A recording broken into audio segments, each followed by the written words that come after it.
उस दिन मैं घर पर अकेला था और मेरे मोबाइल पर मेरी गर्लफ्रेंड का वीडियो कॉल चल रहा था। मैं बात करने में इतना खो गया था कि मुझे पता ही नहीं चला कि चाची कब घर में आ गई। तभी अचानक मेरी नजर चाची पर गई। चाची का ध्यान मुझ पर था। वह मुझे खिड़की से देखकर निहार रही थी। चाची की नजर कुछ अलग लग रही थी, इसलिए मैंने जल्दी ही अपनी बातचीत खत्म की और फोन रख दिया। कुछ ही पल बाद चाची मेरे पास आई और बोली, क्या कर रहा था रोहन? मैंने कहा, कुछ नहीं चाची, बस यूं ही बैठा था। चाची ने कहा, क्या मुझसे कुछ छिपाने की जरूरत है? चाची की बातें मुझे अजीब लग रही थी, फिर भी मैंने कुछ नहीं कहा। तब चाची बोली, चल उठ, मेरे कमरे में चल। मैंने पूछा, क्या हुआ? तब चाची बोली, चल उठ, रूम में जाकर बताती हूँ। मैं चाची के पीछे पीछे उनके कमरे में गया। वहां चाची का बड़ा बिस्तर था। उन्होंने मुझे बिस्तर पर बैठने के लिए कहा। चाची ने कहा, तुम्हारे चाचा को बाहर गए हुए 10 महीने हो गए हैं और आज घर में कोई नहीं है, हम दोनों ही हैं। वे बोली, तू अब बड़ा हो गया है, समझदार और हट्टा कट्टा। मुझे लगता है तू अपने चाचा से ज्यादा ताकतवर हो गया है। बात करते हुए चाची मेरे करीब आने लगी। फिर चाची ने अपना हाथ, मेरा नाम रोहन है और मेरी उम्र 20 साल है। मैं एक छोटे से गांव में रहता हूँ। हमारा पूरा परिवार साथ में रहता है हमारे घर में। मैं, मेरे मम्मी पापा और चाचा चाची रहते हैं। मेरे चाची की शादी 1 साल पहले ही हुई है। मेरी चाची बहुत ही खूबसूरत थी। चाची की उम्र लगभग 25 साल थी और चाचा की 28 साल। एक दिन मैंने देखा कि मेरी चाची कुछ कमजोर और बीमार लग रही थी। वह हमेशा ऊर्जा से भरी रहती थी, लेकिन उस दिन उनका चेहरा मुरझाया हुआ था। चिंता से भरकर मैंने उनसे पूछा, चाची, क्या हुआ? आप ठीक तो हैं? उन्होंने हल्की आवाज में जवाब दिया, लगता है मुझे बुखार है। उनकी हालत देखकर मुझे और मेरी माँ को चिंता हुई। मेरी माँ ने तुरंत मुझसे कहा, रोहन, चाची को लेकर हॉस्पिटल जाओ। मैंने बिना देर किए अपनी बाइक निकाली और चाची को साथ लेकर हॉस्पिटल की ओर चल पड़ा। रास्ते में सड़क बहुत खराब थी, हर जगह गड्ढे थे, बाइक पर झटके महसूस हो रहे थे और मुझे डर था कि कहीं चाची गिर ना जाए। मैंने उन्हें पीछे मुड़कर कहा, अच्छे से पकड़कर बैठिए, नहीं तो गिर जाएंगी। जब हम हॉस्पिटल पहुंचे, डॉक्टर ने चाची की जांच की। उन्होंने बताया कि यह इन्फेक्शन है और कुछ दवाइयां लिख दी। फिर हम घर आ गए। अगले दिन सुबह चाची का बुखार अभी भी कम नहीं हुआ था। मैंने सोचा कि शायद दवाइयां सही असर नहीं कर रही हैं, इसलिए उन्हें बदलवाने मेडिकल जाना चाहिए। मैं बरामदे में बैठा था। जब माँ ने मुझसे पूछा, डॉक्टर ने क्या कहा था? मैंने जवाब दिया, डॉक्टर ने कहा था कि यह वायरल इन्फेक्शन है, दवाइयां बदल दी हैं, अगर सुधार नहीं हुआ तो फिर से हॉस्पिटल जाना पड़ेगा। तभी चाची ने अंदर से मुझे आवाज दी। मेरी माँ ने कहा, देख चाची, तुझे बुला रही है, शायद उन्हें कुछ चाहिए। मैं तुरंत चाची के कमरे में गया। वह बिस्तर पर लेटी हुई थी और बहुत थकी हुई लग रही थी। उन्होंने धीरे से कहा, रोहन, एक गिलास पानी लाएगा? क्या मेरा गला सूख गया है? मैंने तुरंत जवाब दिया, हाँ चाची, आप आराम कीजिए, मैं अभी पानी लेकर आता हूँ। पानी लेकर जब मैं उनके पास पहुंचा तो मैंने गिलास उन्हें थमाया। हमारे हाथ हल्के से टकरा गए और उन्होंने सिर झुका लिया। उनकी कमजोरी और झिझक देखकर मेरा दिल भर आया।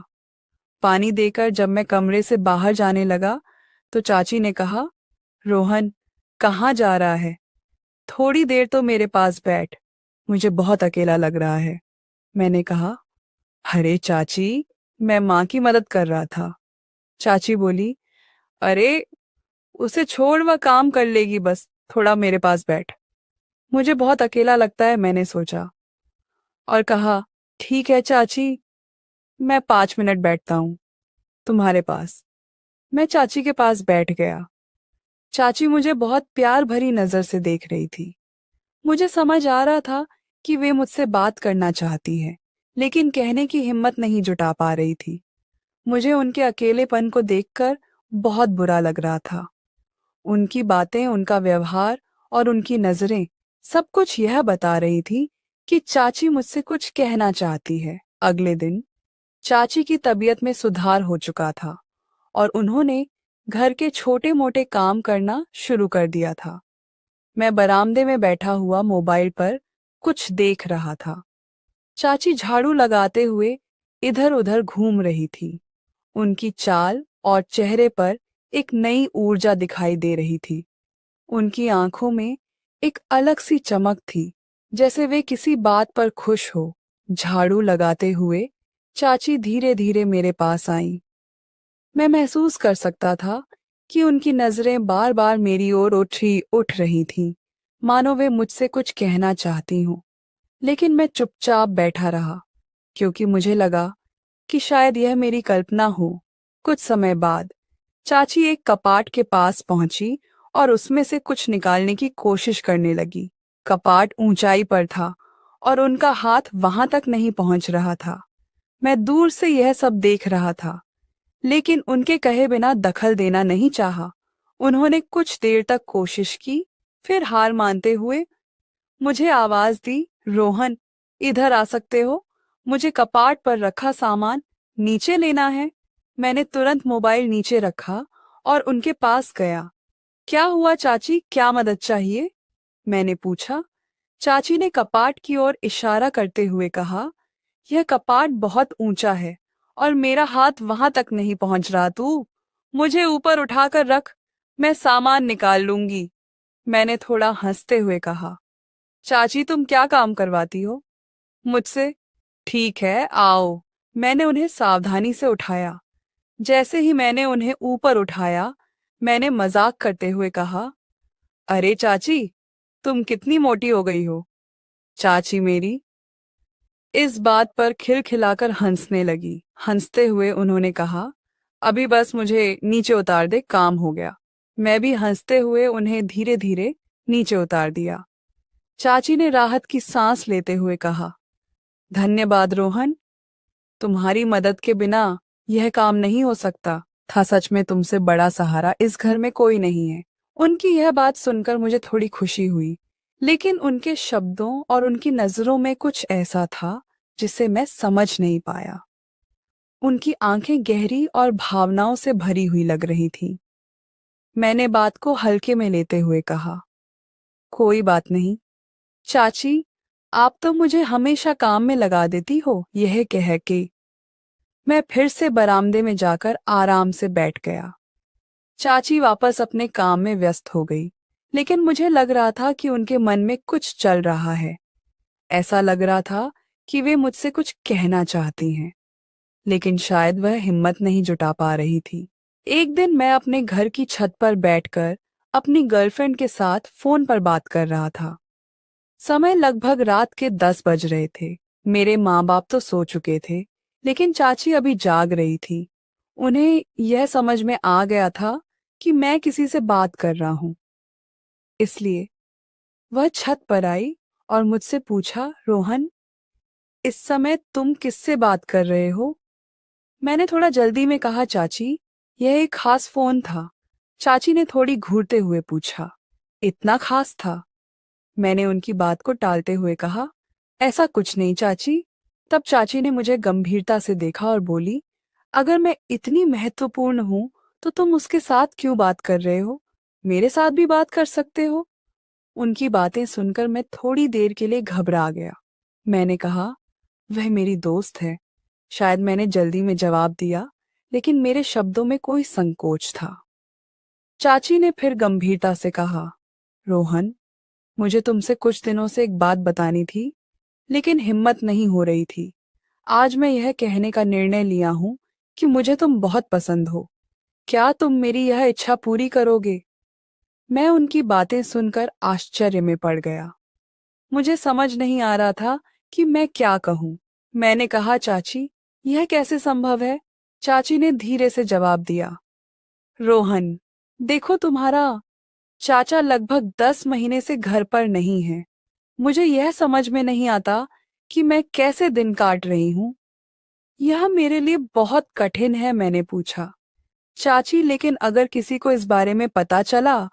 तो चाची ने शांतता से कहा, वह मेरे ऊपर छोड़ दो। यह बात सिर्फ हमारे बीच में रहेगी और अपनी दोस्ती से कुछ कम बात करना ठीक रहेगा। उस दिन के बाद से जब भी चाची मुझे बुलाती थी, मैं उनकी हर बात का सहारा देता था। मैंने कभी नहीं कहा नहीं, क्योंकि मैं दिल से चाची को पसंद करता था और उनके साथ समय बिताना मुझे अच्छा लगता था। शाम का समय था और घर की छत पर हलचल थी। हमने छत पर लाइट लगाई और वहां पड़े पुराने सामान को इकट्ठा कर रहे थे। चाची मेरे साथ काम कर रही थी और हमेशा की तरह हंसी मजाक का माहौल बनाए रखती थी। अचानक चाची मुस्कुराते हुए बोली, रोहन, तुम इतने तंदुरुस्त और फिट कैसे हो? तुम्हें देखकर तो लगता है कि तुम हर दिन जिम जाते हो। मैंने हंसकर जवाब दिया, चाची, यह सब एक्सरसाइज और सही खान पान का कमाल है। जो भी इंसान अपने शरीर का ध्यान रखता है वह फिट और तंदुरुस्त रहता है। चाची ने अपनी हंसी रोकते हुए कहा, तो फिर मुझे भी तुम्हारे जैसा तंदुरुस्त होना है। तुम मुझे भी सिखाओ कि तुम कौन कौन सी एक्सरसाइज करते हो। मैं भी रोज कर लिया करूंगी। मैंने गंभीर होकर कहा, चाची, इसमें कोई मुश्किल बात नहीं है। ये बहुत आसान है, लेकिन आपको रोज नियम से एक्सरसाइज करनी होगी, तभी इसका असर दिखेगा। चाची ने दिलचस्पी लेते हुए पूछा, लेकिन रोहन, तुम्हारे पास पढ़ाई भी होती है और घर के कामों में भी मदद करनी होती है। तुम ये सब कैसे मैनेज करते हो? मैंने मुस्कुराते हुए जवाब दिया, चाची, जब हर चीज को सही समय और प्राथमिकता दी जाए तो सब कुछ मैनेज हो सकता है। परिवार के सभी सदस्य अगर साथ मिलकर काम करें तो जिंदगी आसान हो जाती है। चाची ने सिर हिलाते हुए कहा, सच में हम सब मिलकर काम कर रहे हैं, यह कितना अच्छा लगता है। लेकिन अगर तुम्हारे चाचा यहाँ होते तो और भी अच्छा लगता। उनके चेहरे पर उदासी साफ झलक रही थी। चाची के पति का लंबे समय से घर पर ना होना उनके दिल पर भारी था। मैंने उनके भाव समझे, लेकिन कुछ कहने के बजाय उन्हें मुस्कान के साथ सहारा देने की कोशिश की। अगले दिन मैंने अपनी गर्लफ्रेंड प्रिया को फोन किया। मैंने उससे कहा, मुझे कल तुमसे मिलना है, किसी भी हाल में। वह थोड़ा चौंकी हुई बोली, अरे, हम तो कल ही मिले थे, अब फिर से क्यों? मैंने गंभीरता से कहा, कुछ जरूरी बात करनी है।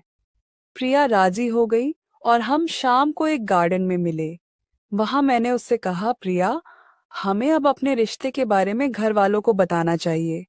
मैं चाहता हूं कि हम अपनी शादी की बात करें। प्रिया थोड़ी घबराई और बोली, लेकिन इतना जल्दी क्यों? क्या यह सही समय है? मैंने समझाते हुए कहा, आज नहीं तो कल तो यह करना ही होगा। मुझे अब इस तरह चोरी छिपे मिलना ठीक नहीं लगता। मैं अपने पिता से बात करूंगा और देखता हूं कि वह क्या कहते हैं। शाम को जब मैं घर लौटा तो मैंने अपनी माँ से बात करने का मन बनाया। मैं डर और घबराहट के साथ उनके पास गया और उन्हें पूरी बात बताई। पास में चाची भी थी और चुपचाप सुन रही थी। जब मैंने माँ से कहा कि मुझे पिताजी से बात करनी है तो मेरा दिल तेजी से धड़क रहा था। माँ ने मुस्कुराते हुए कहा, तुम्हारे पिताजी को समझाना इतना मुश्किल नहीं है, उनसे बात करो, वह तुम्हारी बात जरूर मानेंगे। जब मैंने अपने पिता से बात की तो मैं यह देखकर हैरान रह गया कि उन्होंने बिना कोई शर्त लगाए मेरी शादी के लिए तुरंत हाँ कह दी। उनका यह सहयोग मेरे लिए राहत भरा था। प्रिया के घर वालों से भी बात हुई और उन्होंने भी खुशी खुशी हमारी शादी की तैयारियां शुरू कर दी। जब मैंने महसूस किया कि चाची अपने अकेलेपन से कितनी परेशान थी, तो मैंने तय किया कि इस समस्या का हल निकालना होगा। मैंने अपने चाचा को फोन किया, जो विदेश में नौकरी कर रहे थे। फोन पर बातचीत करते हुए मैंने उन्हें चाची की स्थिति के बारे में विस्तार से बताया। चाचा, चाची को आपकी बहुत जरूरत है। वे अकेली हो गई हैं और यह बात मुझे बहुत परेशान कर रही है। चाचा ने मेरी बात ध्यान से सुनी और कुछ देर चुप रहे। फिर उन्होंने गहरी सांस लेते हुए कहा, रोहन, मैं समझता हूँ लेकिन यह नौकरी मेरे लिए भी बहुत महत्वपूर्ण है। मैंने उन्हें समझाने की कोशिश की। चाचा, मैं जानता हूँ कि यह नौकरी आपके लिए कितनी जरूरी है, लेकिन परिवार की खुशी से बढ़कर कुछ भी नहीं हो सकता। अगर आप चाहे तो भारत में ही नौकरी ट्रांसफर करवाकर काम कर सकते हैं। चाचा ने थोड़ी देर सोचा और फिर कहा, तुम बिल्कुल सही कह रहे हो रोहन। मैं कोशिश करूंगा कि मेरा ट्रांसफर भारत में हो जाए, और एक बार भारत लौटकर मैं वादा करता हूं कि अब कभी विदेश नहीं जाऊंगा। जब मैंने यह बात चाची को बताई तो उनके चेहरे पर खुशी की लहर दौड़ गई। उनकी आंखों में आंसू थे, लेकिन वह खुशी के आंसू थे। उन्होंने मुस्कुराते हुए कहा, रोहन, यह सब तुम्हारी वजह से हो पाया है। अगर तुम नहीं होते तो मैं शायद यह दिन कभी नहीं देख पाती। उन्होंने मेरी ओर देखा और कहा, तुमने हमारे रिश्ते को हमेशा मजबूत रखा है। तुमने कभी हमें धोखा नहीं दिया। तुम्हारी वजह से मैं अपने अकेलेपन से बाहर आ पाई हूँ। तुम्हारी समझदारी ने हमारा परिवार एक बार फिर से पूरा कर दिया है। यह अनुभव मेरे लिए बहुत सीख देने वाला था।